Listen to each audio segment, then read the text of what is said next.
Xander, thank you for giving that a very practical introduction to the conference. Let me add my welcome and thanks to our great friends in Latvia for hosting us. Let me tell you what I think the exam question is today. This is not a meeting in which we are going to tear our hair and simply complain about the self-evident discrimination against women that exists throughout the world. This is a meeting in which we're going to try and find solutions. And many of you will know that in the EU context, and this is the European Year of Development, there is a gender action plan. The Latvian presidency has taken on the very brave job of reshaping that action plan for the future and setting it in the context of the post-2015 Sustainable Development Goals. There will be a process going through Europe to Council conclusions in May on the topic of gender, and then there will be a new gender action plan later this year. So, by the end of the day, we need to know from you, and that includes those of you on the panels, of course, what should be in the post-2015 Sustainable Development Framework as regards gender, and what should be in the new gender action plan, especially on the topic of women's empowerment and sustainable development. Now, there is a background paper written by Helen O'Connell from, for ODI, which I hope you've all seen. Put your hands up if you have read it. I won't ask you to put your hand up if you haven't read it, but maybe I will at the end of the day. If you haven't read it, don't read it during the panel discussions. Wait until the coffee break or the lunch break in order to do that. Now, let me tell you about the programme. We have some opening statements shortly from the distinguished panel here on the platform, who I will introduce shortly. We then move straight into the first of three panels today, Empowering Economics, Enabling an Environment Conducive for Full Participation of Women. So at the end of these opening statements, our distinguished guests here will move to the floor and the first panel will appear. We then have a break until 2 o'clock. There will be activities in the main hall, including a photo exhibition and a photo action exercise organised by some Latvian colleagues, and an opportunity to look around this beautiful building. After lunch, back here at 2 o'clock, we have a panel on women in entrepreneurship, followed by a coffee break, and then a final panel, Strengthening the Dimension of Women's Economic Empowerment in the Post-2015 Framework. There will be closing remarks and a reception at the end of the afternoon. I need to remind you that this meeting is being live streamed, so you are on the record. You can say anything you like, but history will remember, so just be careful. You are able to tweet. You can connect to the network in the building, which is called EU Presidency, and the password is LV@EU2015. And there are two hashtags which are on the screens over there and also on this main screen here, #EYD2015 and #gender. And I'm told that offensive comments will be censored, but interesting questions will be sent to the iPad that I have here. So if you have things to say, there will be plenty of opportunity for interaction, but if you want to have a specific question, then do send it through. Now, we have 4 opening statements, and we also have a special message coming in by video. I'm going to introduce the speakers now so that it all happens at the same time. We start with Ināra Mūrniece, who is the Speaker of the Parliament of Latvia, Neven Mimica, who is the European Commissioner for International Cooperation and Development, Vaira Vīķe Freiberga, who is a former president of Latvia, president of the Club of Madrid and Goodwill ambassador for the European Year of Development, and Moez Doraid, who is director of the UN System Coordination Division for UN Women. After Ināra has spoken, we will have a video message from Federica Mogherini, who is the High Representative for External Affairs in the European Union. So Ināra, we'll start with you, if we may, please.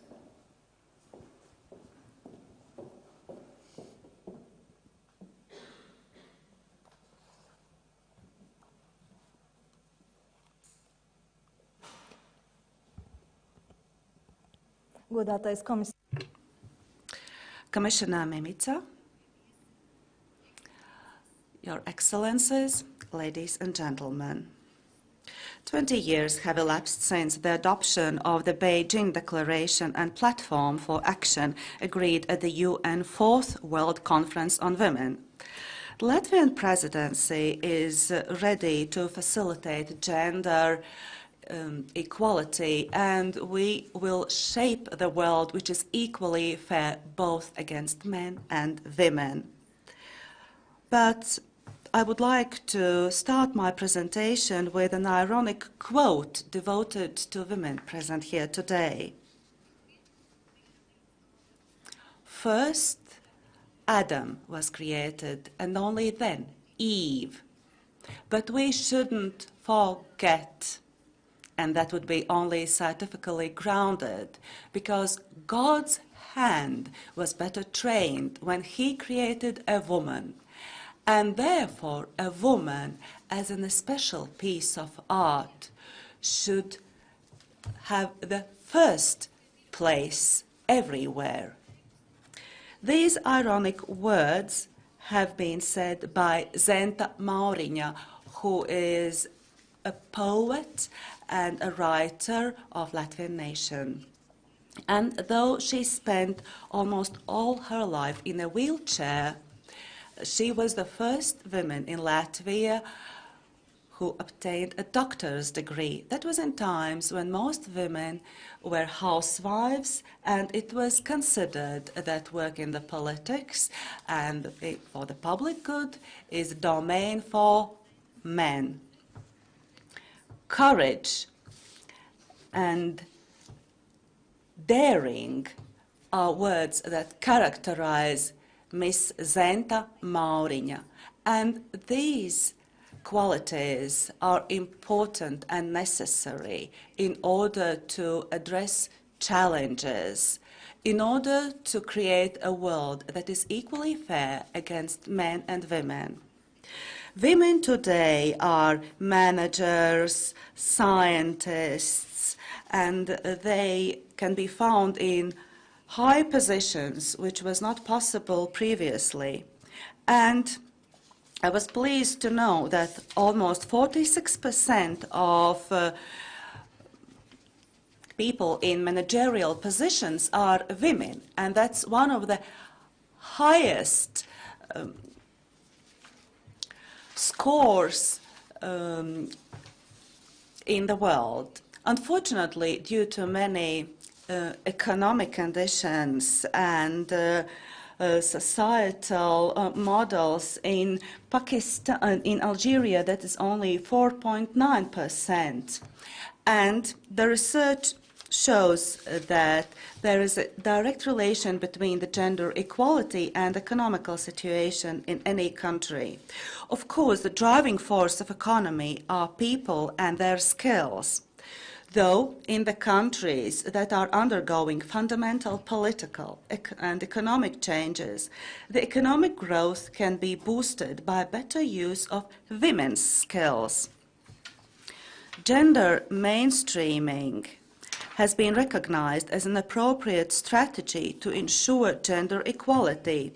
Therefore, Latvia has mainstreamed this approach in all processes of legislation, planning, and decision-making.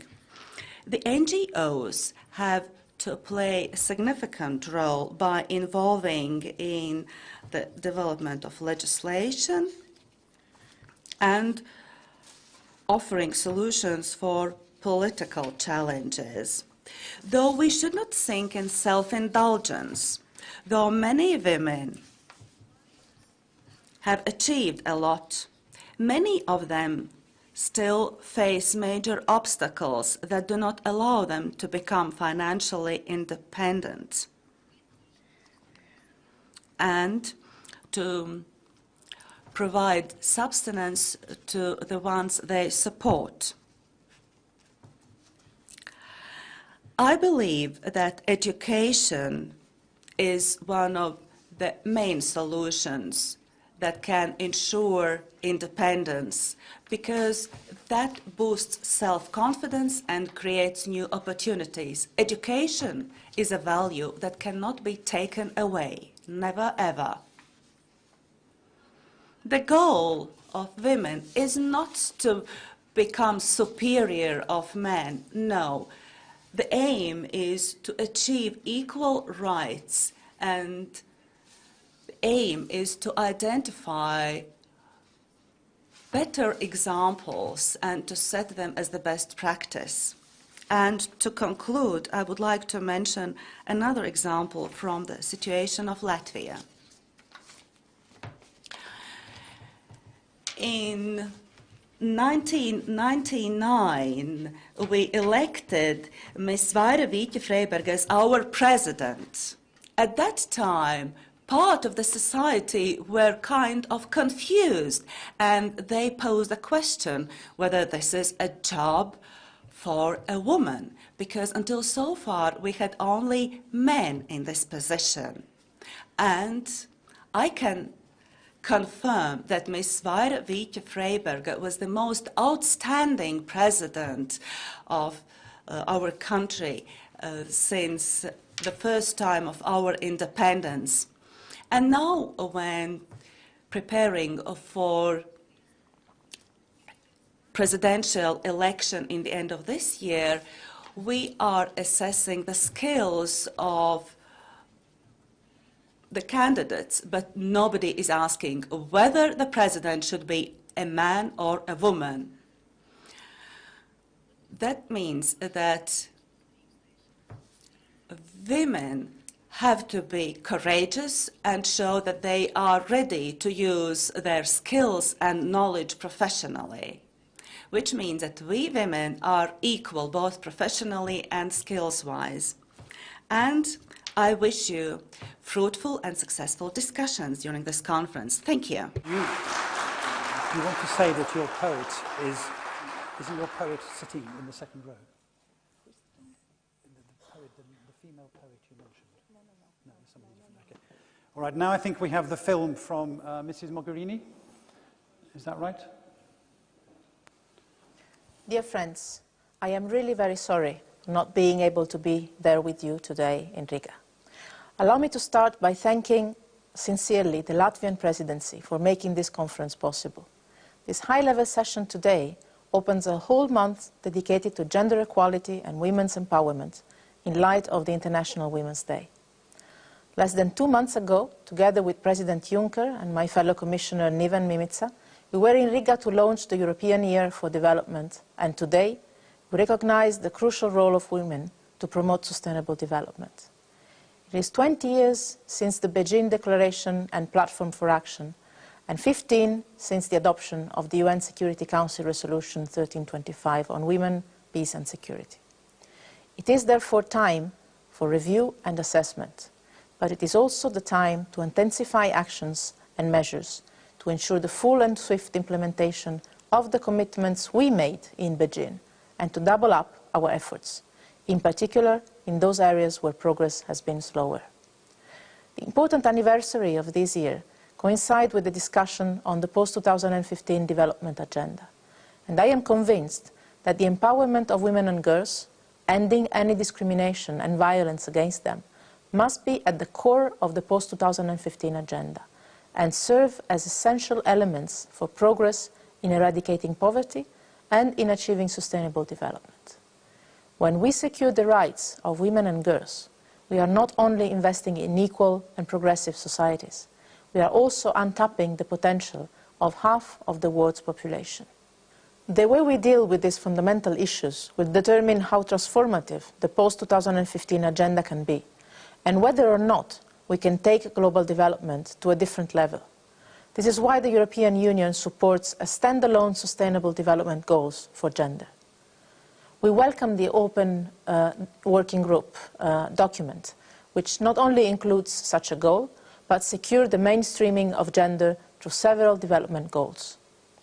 I also expect the global review of the implementation of UN Security Council Resolution 1325 this year to provide an additional push to make all our commitments on women, peace and security a reality, and embed a strong gender dimension in the UN peace and security architecture. 2015 is therefore a unique opportunity for us all to support the UN in their efforts for gender equality and empowerment of women and girls. This year, the European Union and its member states will develop a new European Union Action Plan on human rights and democracy, as well as an ambitious and new plan of action on gender equality and women empowerment in development. These policy documents will be essential to continue the fight against inequalities. Dear participants, this year is the once-in-a-generation opportunity to deliver tangible results for all women and girls as part of our response to global development.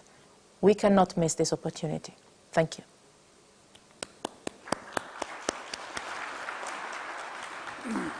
Thank you, Commissioner.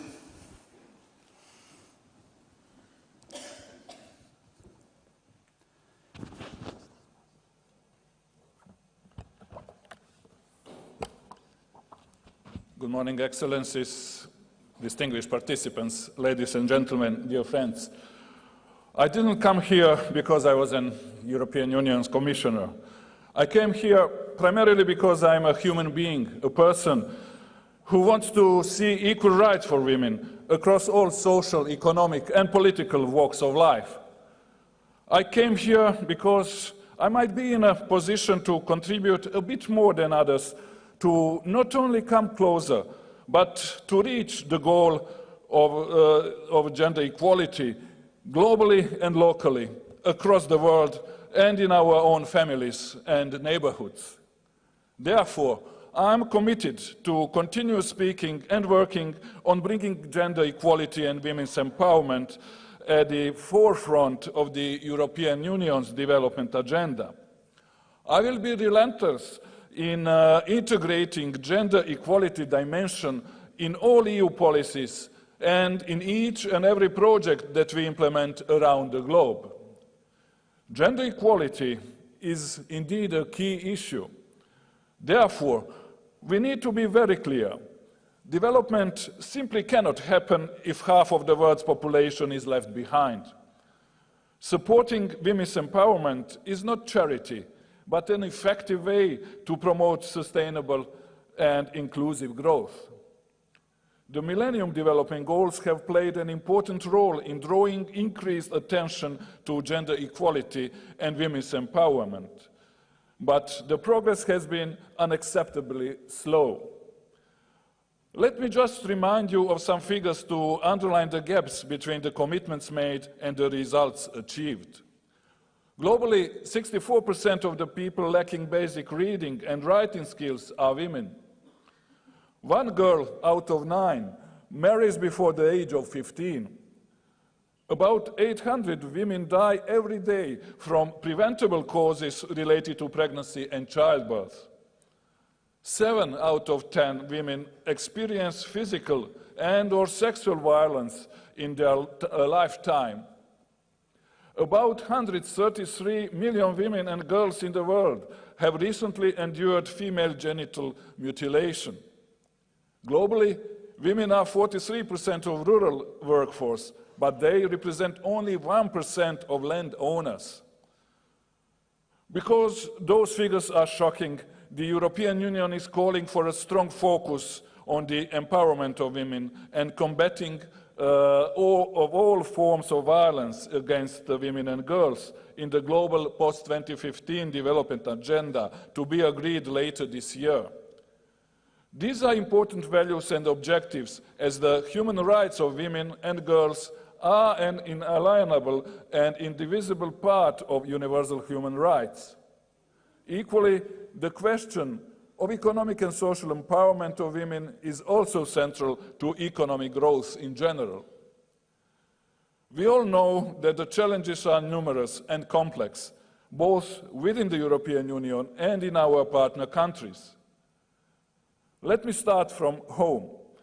An independent evaluation of the EU's support to gender equality and women's empowerment in partner countries has just been carried out, and I expect some useful recommendations on how to better deliver on our priorities.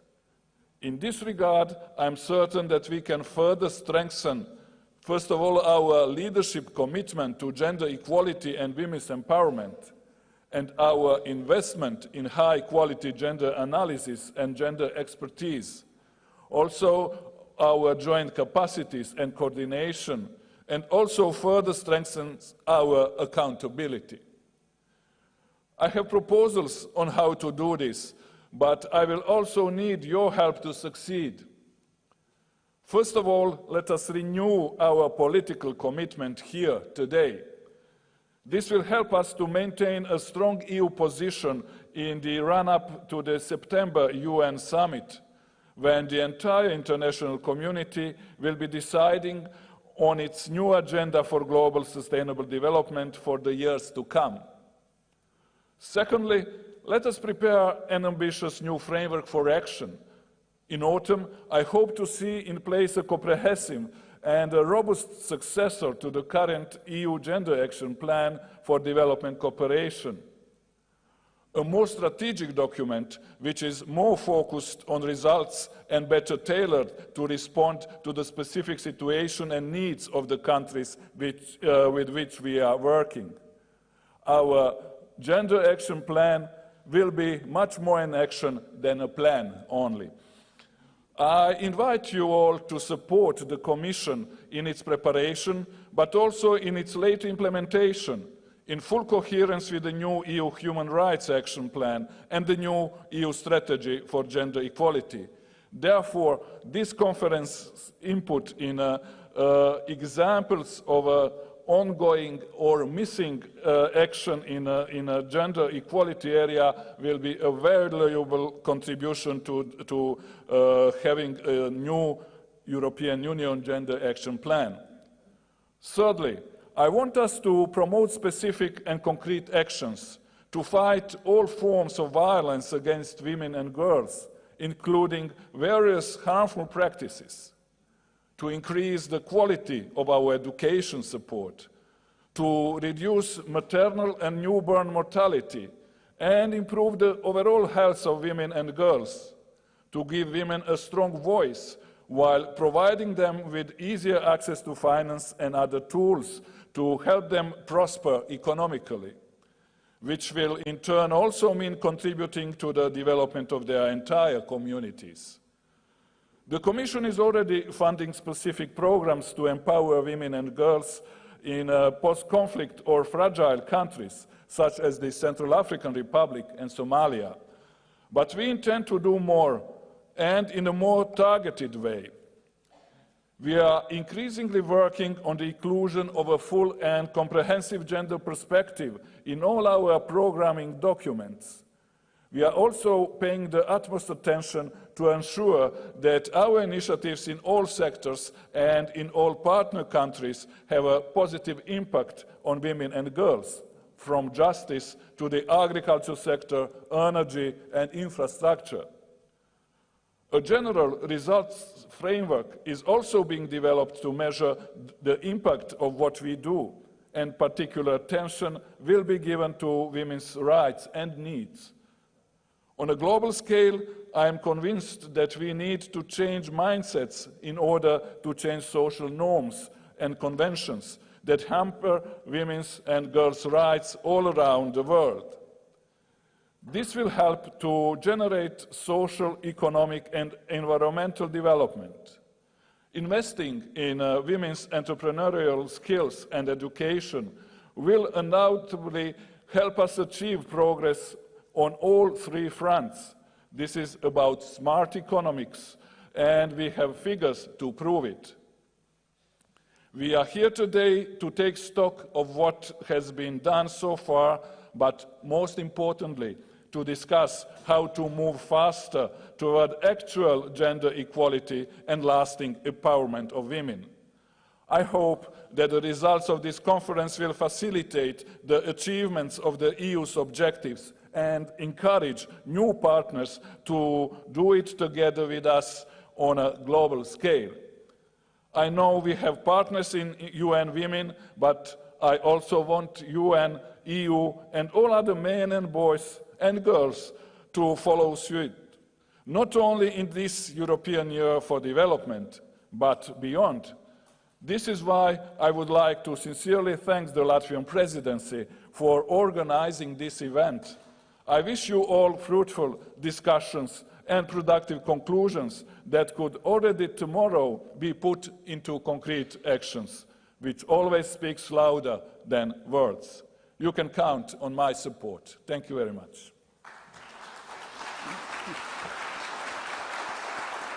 Thank you very much. Dr. Vīķe Freiberga, please.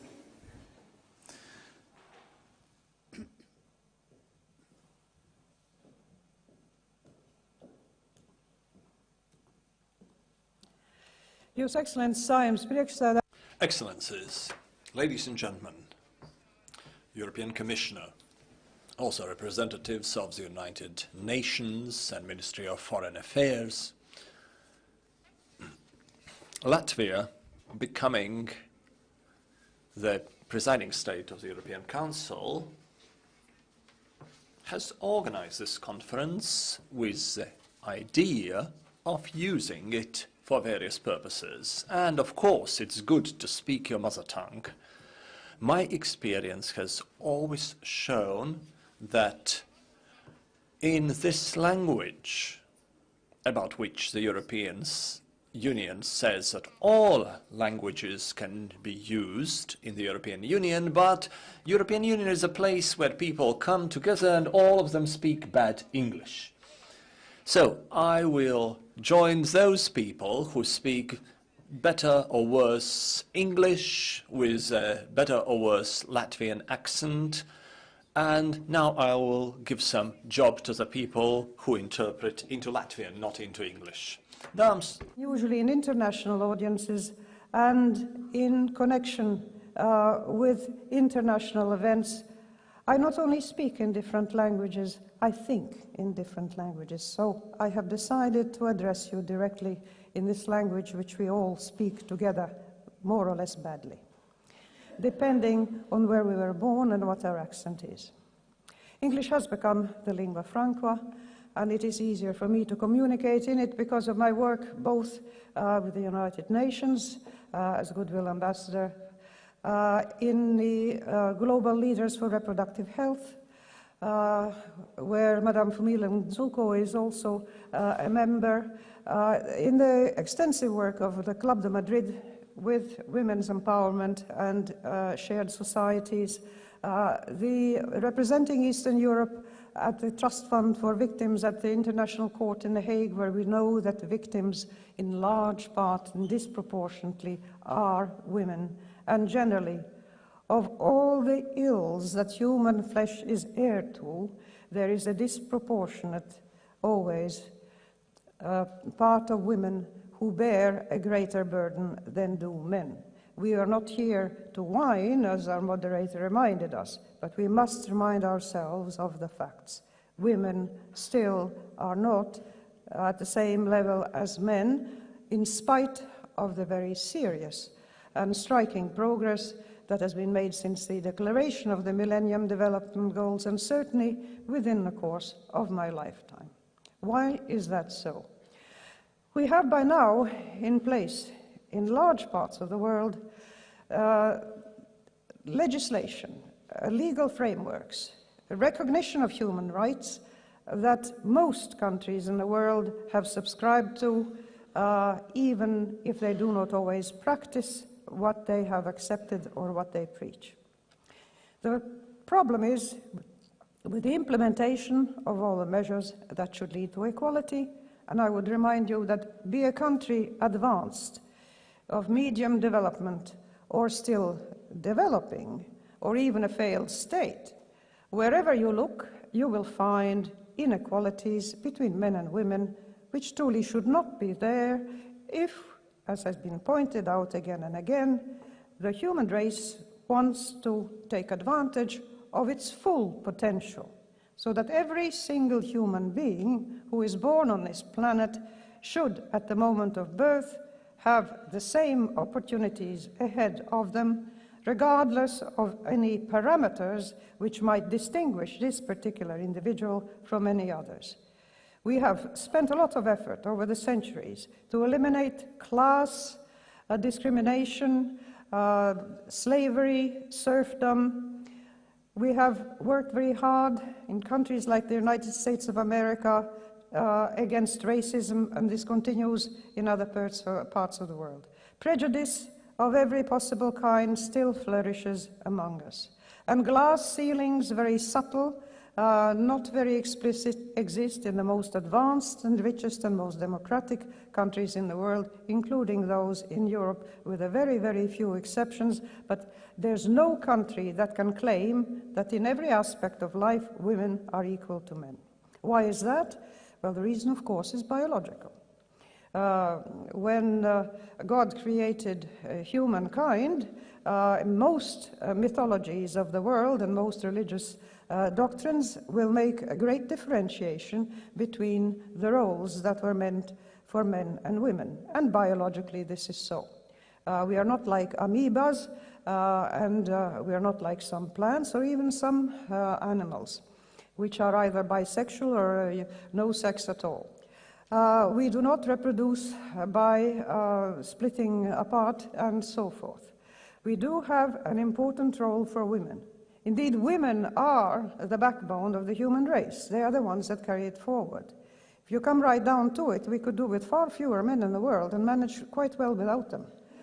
But women are necessary. Every single child that is born has a mother, and you just cannot turn around that. There must be a mother for every child that is born. That means that women have a unique role, but that uniqueness, which in antiquity and it seems in Neolithic times was the basis for the cult of the mother goddess and a deep respect for the mother as giver of life, over the millennia and the centuries has turned to a disparagement of women precisely on the basis of that biological difference. And even today, when we look around us in modern, democratic, educated societies, the sexuality and the gender difference is one that plays an enormous role in our lives. And when we see differences in the performance of men and women in various professions and various walks of life, what it frequently boils down to are the basic attitudes with which we consider A, what is a human being and what human rights mean, and B, what does it mean to be a sexual being, either a man or a woman. The human rights question, I think, is clear enough. We need not dwell on it. Every human being, in spite of differences in actual parameters that they may exhibit, has equal rights. That means women should have absolutely every equal right to men. There should be no excuses, no exceptions. There might be special legislation in certain countries to protect women during their reproductive years. I would be very happy to see reinstated the custom, for instance, in public transportation, to have seats reserved not just for the infirm, but also for pregnant women. Believe you me, in the 9th month of pregnancy, a woman will be grateful if some young man, strapping young man, gets up and gives her her seat. And it would not hurt at all if society took more measures to come forth with support to women, particularly in their reproductive years. When a woman traveling with small children getting off a train does not get trampled down by businessmen rushing off to their next meeting, but where the businessman would actually take the time to extend his hand and help her down the steps and not step over the child, but actually lift it up. There's this sort of thing which we see everywhere around us that is a matter of attitude.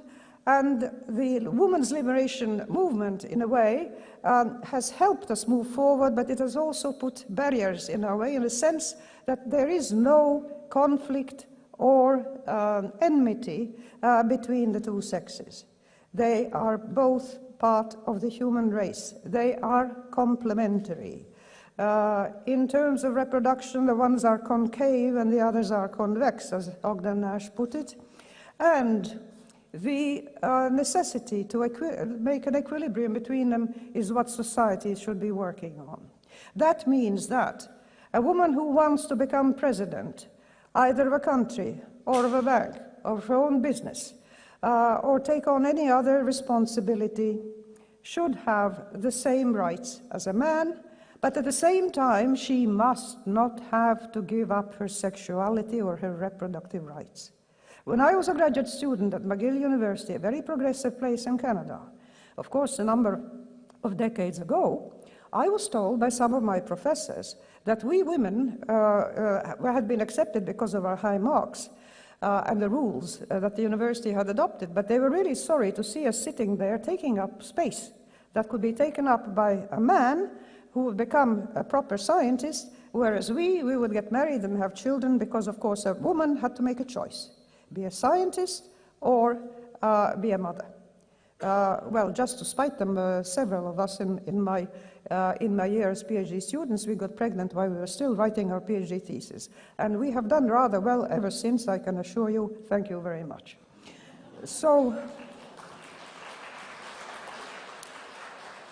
But we must be very careful when we talk about, for instance, the right of little girls going to school and seeing the fact that they get shot in the head if they do so by some of their neighbors.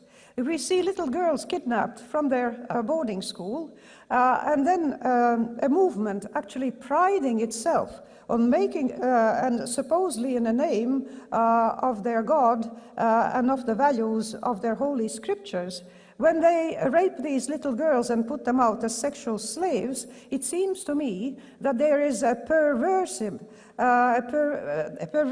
of the understanding of the relations between the sexes and of gender and of sexuality.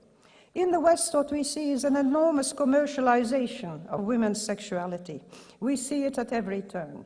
We see endless magazines devoted to women's beauty, and women are, first of all, always, since they're 5 years old, they are told that they should be beautiful, that they should be sexually attractive, and they should attract the richest man that they possibly can. Never mind that when he turns 40, he may marry his younger secretary by 20 years and drop the wife behind. So frankly, women should know that they are individual, independent human beings. This commercialization of women's beauty and women's bodies, they should be made aware of it already in public school. I think it's rather bad taste when I look in a drugstore and I see makeup kits for little girls 6, 7, 8 years old. These little girls are still children. They are not sexual objects, and they should not be busy making themselves into potential attractiveness for I don't know whom. I hate to think. This is not the way we should go. We should allow every individual a free choice, both in their need to be attractive or their disregard for such things. There are nuns and monks among us who turn their backs on it. It is their choice. We should not have a template that puts everybody in a cookie cutter. Women should not strive to look like men, because they are not men, they are women, but they can do the same things. As somebody long ago pointed out, sometimes a woman has to be twice as good as a man to get the same job. Fortunately, it's not very difficult. The achievements of women, when they do happen, do arouse still today attention and media interest. It was so when I was elected president in 1999, the first in the former space of the defunct Soviet Union, the first in Eastern Europe. How does it feel to be a woman president, they would ask me. And I would say, I've never been a man president, how could I compare? When I was making consultations for naming a new prime minister, because the government did fall after my election, just to sort of make a statement, among potential candidates, I interviewed also a woman. At the press conference afterwards, I got shocked questions from the journalists saying, we already have a woman as president. Are you seriously considering the possibility that we might also have a woman prime minister? And I said, ladies and gentlemen, if you are concerned that same-sex heads of state and government are a danger to the country, I must reassure you, because for decades since our Declaration of Independence, we have had a man, the same sex of president and the same sex of prime minister. And it seems we have not gone astray. So that if we have same-sex president and prime minister, we should be fine. We do have, it's taken us a long while, we do have now a woman prime minister. We have a Speaker of the House, and she's not the first woman in that position, I am proud to say, so that we have made progress. But in making progress, ladies and gentlemen, we must remember never to be complacent and to think that because a country is more developed, has bigger average income, a bigger gross national product, etc., or even perfect legislation, that it is in its heart and soul and mind, truly egalitarian in the best sense of the word. And I would particularly entreat both you, especially those who are fathers and mothers, as you bring up your children, to bring up your sons, to realize, to respect women, and to exclude the possibility of for instance, your son being involved in a brutal gang rape and murder, and then the mother begging for mercy and saying, he's my little boy and I love him and you can't do anything to him, but that little boy has grown up to be a monster.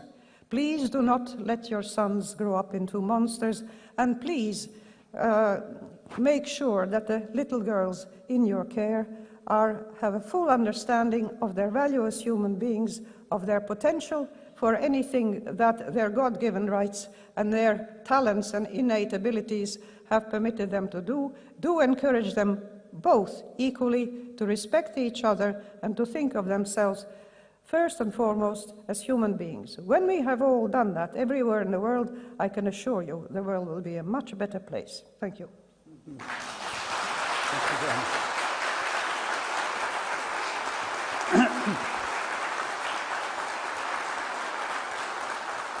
Moez.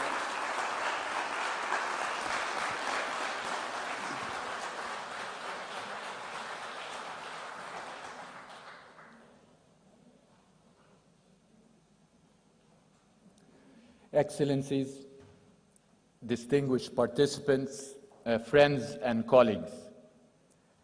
It's a pleasure and an honor to be here today on behalf of UN Women. It is a momentous time as we commemorate the 20th anniversary of the Beijing Platform of Action, as we follow up on Rio+20, and as countries of the world, including Latvia, including European countries, formalize commitments to the Sustainable Development Goals. Thanks are due to the Latvian presidency of the Council of the European Union for organizing this important conference and for giving priority to gender equality on the agenda of the presidency. I would also like to commend the European Union for declaring 2015 European Year for Development. The previous speakers have touched on the gaps between commitments for gender equality and achievement to date. I will not expound further on that, but relate to you findings from reviews of implementation of the Beijing Platform of Action conducted by 168 countries around the world on the occasion of Beijing+20.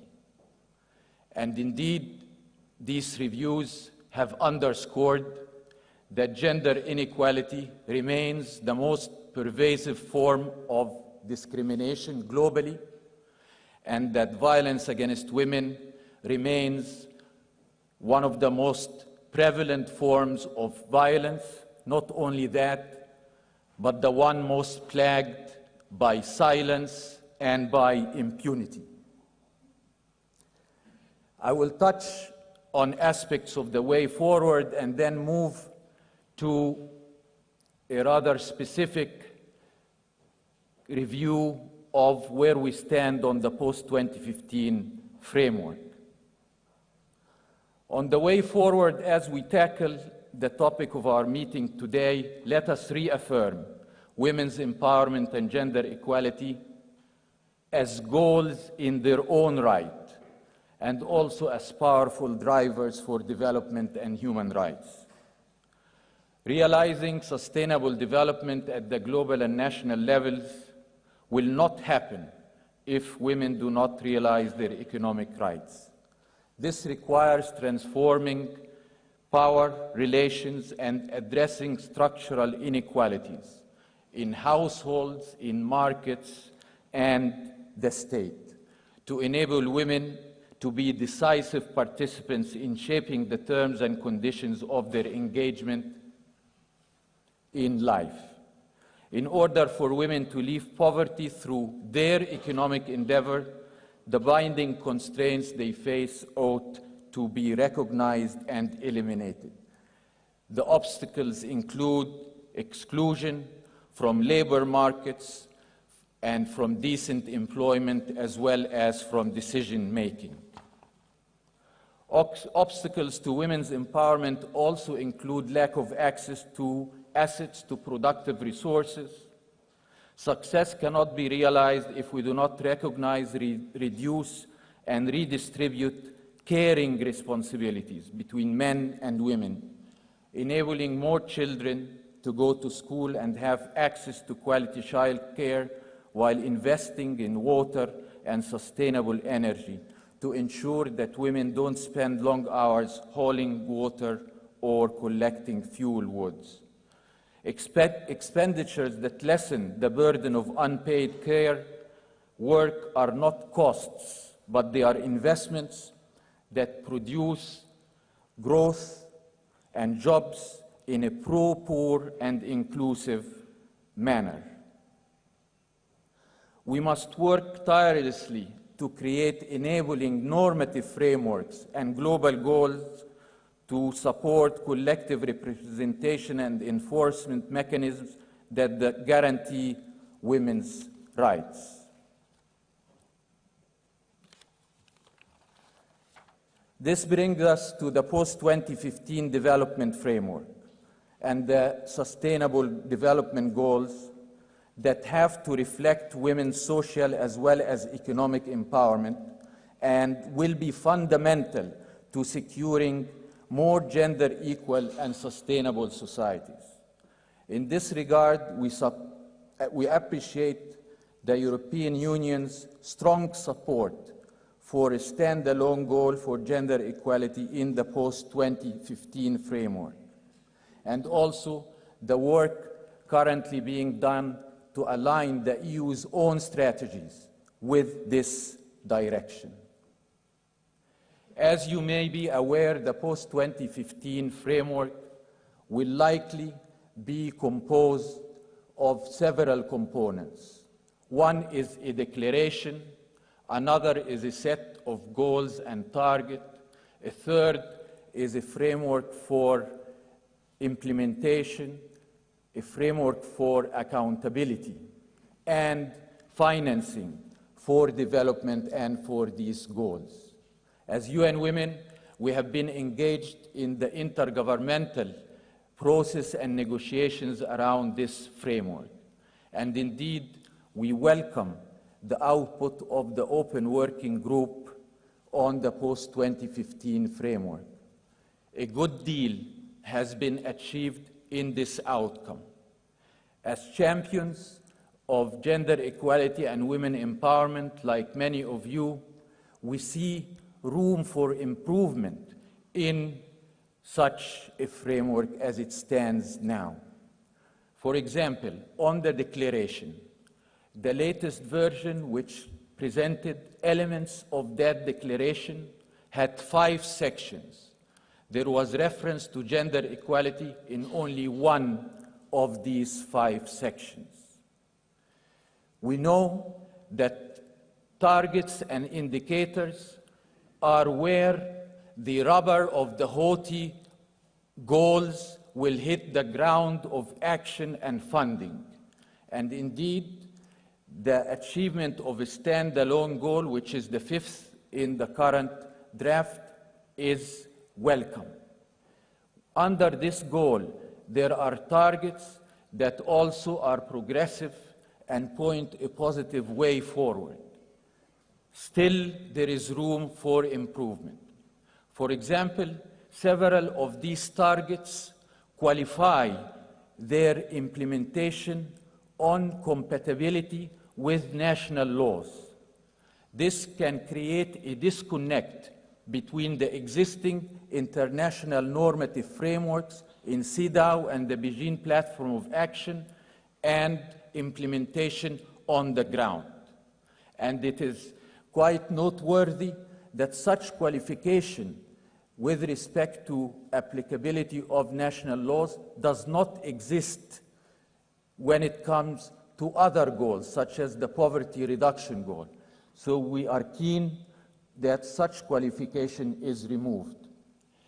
Also, in reference to access to assets or to decision-making, there is reference to effective and full access, but in at least 2 instances, there is absence of a reference to equal access and equal control. So champions of gender equality and women's empowerment, including UN Women, are keen to underscore equality, along with full control and access. Ladies and gentlemen, we have a generational opportunity to end discrimination against women and achieve gender equality before 2013.